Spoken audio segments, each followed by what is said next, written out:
Puji Tuhan, salam sejahtera Bapak Ibu, saudara-saudari keluarga GBDI El Shaddai Magelang. Kita bertemu kembali dalam Renungan 79.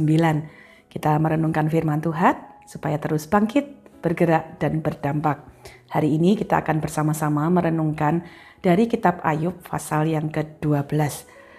Ayub 12, saya akan mengajak kita merenungkan satu ayat pada ayat 13. Ayat 13 berbunyi demikian. Tetapi pada Allah lah hikmat dan kekuatan. Dialah yang mempunyai pertimbangan dan pengertian. Ayat ini jelas memberitahu kita ya, pada Allah ada hikmat, ada kekuatan, pertimbangan, dan pengertian.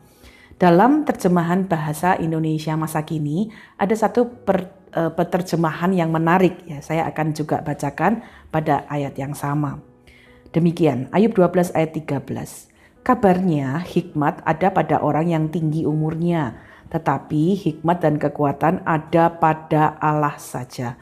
Konon pengertian ada pada orang yang lanjut usia, namun pengertian dan wewenang ada pada Allah jua. Ini menarik ya, kita di dalam dunia ini seringkali melihat orang-orang yang tua, orang-orang yang lanjut usia, seringkali diidentikan ya, disebut orang yang bijaksana, orang yang pun penuh hikmat ya.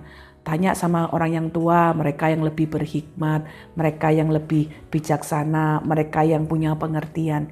Tetapi ayat ini menolong kepada kita untuk melihat hanya pada Allah lah ada hikmat dan kekuatan, ada pertimbangan dan pengertian. Artinya kita dapat belajar ya, apa yang manusia lihat di dalam dunia ini terbatas. Sedangkan hikmat Tuhan itu tidak terbatas, tidak dapat dibandingkan ya. Jadi hari ini kita akan belajar satu tema tiada bandingnya. Artinya terutama, terbaik, yang paling kita dapat pegang dalam hidup ini. Dari ayat ini kita bisa belajar dua pengertian. Yang pertama, Allah itu adalah sumber hikmat. Ketika ayat ini berkata, pada Allah lah hikmat dan kekuatan. Dialah yang mempunyai pertimbangan dan pengertian. Jadi kita dapat belajar, kita tahu bahwa hanya Tuhan yang bijak dan berkuasa. Tidak ada yang sebanding dengan Dia. Sehingga kita perlu percaya bahwa di dalam Dialah ada semua pengertian, ada semua pertimbangan yang terbaik. Kita perlu percaya bahwa Allah lah sumber hikmat itu, Allah lah sumber kekuatan, sehingga semua yang ada di dalam dunia ini ada dalam pertimbangannya, ada di dalam hikmatnya, ada di dalam kekuatannya. Allah yang sumber hikmat itu memegang kendali atas segala sesuatu yang ada di dalam dunia ini. Nah, ini yang kiranya juga menolong kita ya untuk dapat percaya bahwa di dalam segala sesuatu Tuhanlah sumber hikmat. Kalau Dia sumber, tentunya kita dapat belajar terus percaya untuk datang, untuk mencari kepada sumber yang terpercaya, sumber yang tiada bandingnya ini. Kedua, kemudian karena kita berbicara dengan tema tiada bandingnya, kita dapat juga belajar bahwa hikmat manusia tidak dapat dibandingkan dengan hikmat Allah. Hikmat manusia itu terbatas, sedangkan hikmat Allah tidak terbatas. Hikmat Allah itu tiada bandingnya. 1 Korintus 3 ayat 19 bahkan menyatakan seperti ini. Hikmat dunia ini adalah kebodohan di mata Allah. Jadi mari kita belajar ya. Seringkali kita merasa waktu kita bisa lakukan sesuatu, kita mungkin dipercaya untuk melakukan sesuatu, lalu dengan mudah ya kita merasa bahwa aku ini paling oke ya, semua karena aku berusaha, karena aku ya. Lalu kita lupa bahwa hikmat itu datangnya dari Tuhan. Mari kita belajar ayat ini mengingatkan kepada kita. Jangan bersandar kepada hikmat manusia, karena sesungguhnya sumber dari segala sesuatu itu dari Tuhan adanya. Lalu kalau kita belajar mengenal bahwa Tuhanlah sumber hikmat, dan kedua, hikmat Allah itu tiada bandingnya ya dibandingkan hikmat kita yang terbatas, apa yang kita harus lakukan? Amsal 3 ayat 5 sampai 6 memberikan kita catatan demikian. Amsal 3 ayat 5 sampai 6. Percayalah kepada Tuhan dengan segenap hatimu dan janganlah bersandar kepada pengertianmu sendiri. Akuilah dia dalam segala lakumu, maka ia akan meluruskan jalanmu. Kalau kita menyadari dari Ayub bahwa Tuhan yang memiliki hikmat yang tiada bandingnya, Amsal berkata, percaya kepada Tuhan. Percaya kepada Tuhan dengan segenap hatimu dan jangan bersandar kepada pengertianmu sendiri. Ya, nasihat Amsal ini sangat luar biasa. Bersandar kepada Tuhan dan bukan kepada pengertianmu. Bersandarlah kepada sumber hikmat itu, kepada yang punya segala hikmat itu, jangan kepada hikmat kita sendiri. Nah, Bapak Ibu Saudara, kita dapat belajar kata bersandar ini kalau kita melihatnya atau kita mempelajarinya. Orang yang bersandar, kalau misalnya saya bersandar ke kanan, ya, saya akan bertumpu ke kanan dan cenderung menjauhi sandaran yang ke sebelah kiri. Sama sebaliknya kalau saya bersandar sebelah kiri, ya saya akan menjauhi ke sebelah kanan. Itu sebabnya ini menjadi catatan yang baik ya untuk kita belajar. Kalau kita bersandar kepada Tuhan, berarti kita akan semakin otomatis kemudian tidak mengandalkan atau kita tidak kemudian bertumpu kepada kemampuan kita sendiri, kepada kekuatan kita yang sangat terbatas. Tetapi kalau kita bersandarnya pada kekuatan kita, dalam artian kemudian kita berkata, wah kalau bukan aku, karena aku, kita tidak bersandar kepada Tuhan, otomatis kita jauh dari Tuhan.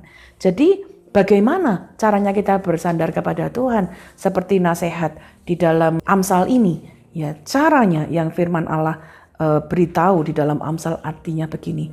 Ketika kita berkata aku mau bersandar kepada Tuhan, caranya yang pertama, akui dia dalam segala lakumu. Akui itu memakai kata yada. Yada yang artinya memiliki kepengenalan, kedekatan secara intim. Jadi artinya begini, waktu kita mau menjadi orang-orang yang bersandar kepada Tuhan, ya, miliki kedekatan dengan Tuhan. Karena kita mau mengakui Tuhan dengan cara mengenal Dia, bukan sekedar tahu, tapi mengenali secara pribadi, secara mendalam. Kita percaya kepada Tuhan dan berani mengandalkan Tuhan dengan cara apa? Kita taat kepada Tuhan. Waktu Tuhan berkata, ayo bekerja dengan jujur. Mungkin kita berpikir, wah kalau aku jujur itu hasilnya cuma sedikit ya. Sementara orang ini yang curang kok dia hasilnya lebih banyak. Tapi waktu kita berkata, aku percaya, Tuhan bilang aku harus jujur ya. Kita percaya dan kita taat artinya kita mengandalkan Tuhan. Ya, kita tahu bahwa itu adalah kehendak Tuhan dan kita mau melakukannya. Percaya bahwa Tuhan sanggup memenuhi kebutuhan kita. Orang yang curang mengandalkan caranya sendiri, mengandalkan pertimbangannya sendiri, mengandalkan apa yang dia mau. Tapi kalau kita belajar mengandalkan Tuhan, ya kita percaya dan Tuhan akan dapat memberikan kita berkat-berkatnya. Mengakui Tuhan dalam segala laku, bukan hanya kita mengenal Dia, tetapi juga melibatkan Tuhan dalam aspek kehidupan kita.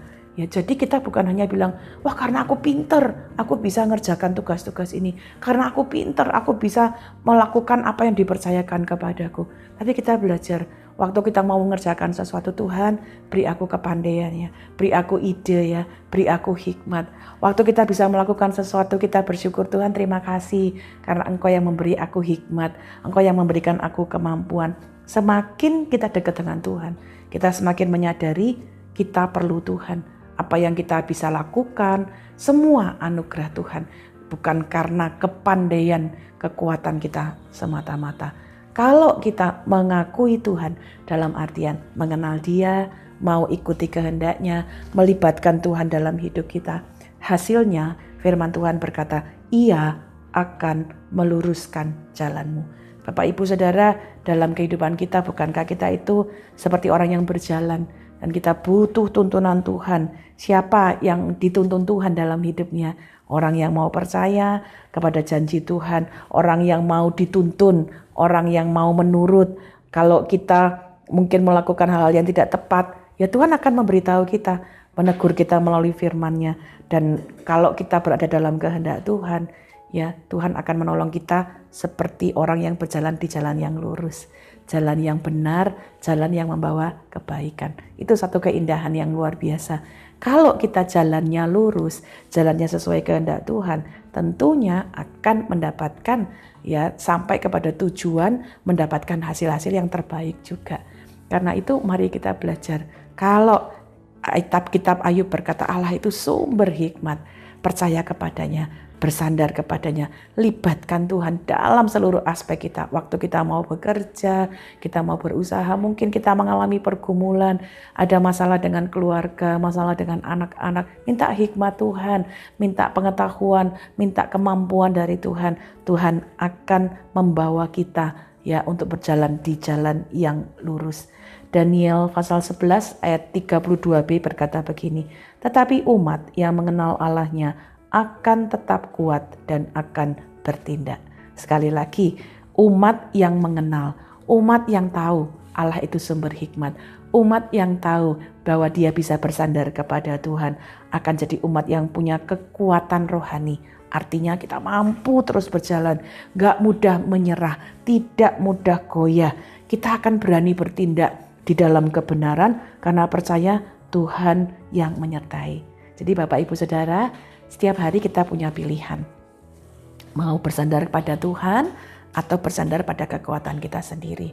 Mungkin kita berkata bahwa aku sudah bertahun-tahun mengerjakan hal ini. Itu sudah jadi keahlian saya.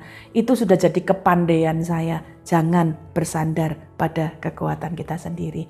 Mungkin kita berkata ini bisnis sudah aku tekuni bertahun-tahun. Aku sudah biasa melakukannya.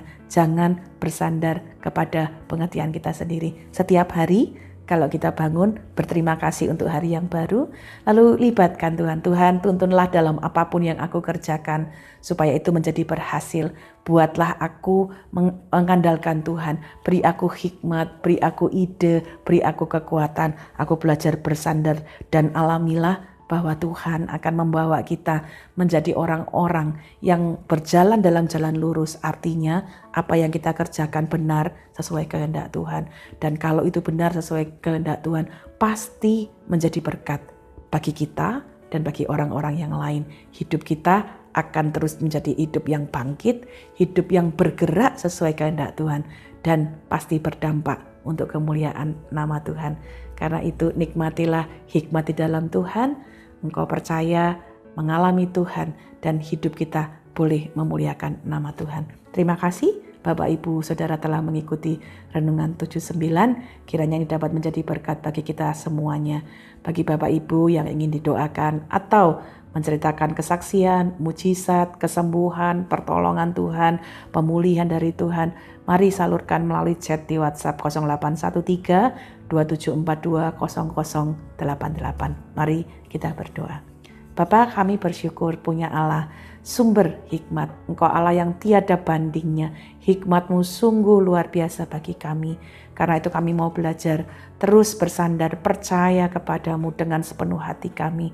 Ampuni kami, seringkali kami mengandalkan kekuatan kami, kemampuan kami. Tapi hari ini kami mau belajar untuk kembali mengandalkan Tuhan dalam hidup kami. Percaya, melibatkan Engkau dalam hidup kami, dalam pekerjaan kami, dalam usaha kami, dalam hubungan keluarga kami, dalam apapun yang ada dalam hidup kami. Kami mengakui Engkau, melibatkan Engkau, dan Engkau kiranya menuntun kami di jalan yang lurus, supaya hidup kami dapat memuliakan nama-Mu.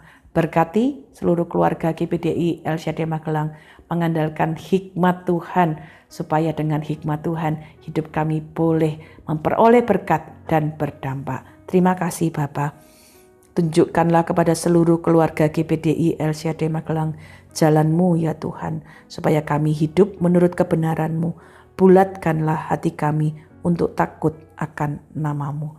Di dalam nama Tuhan Yesus Kristus kami mengucap syukur dan berdoa. Haleluya. Amin.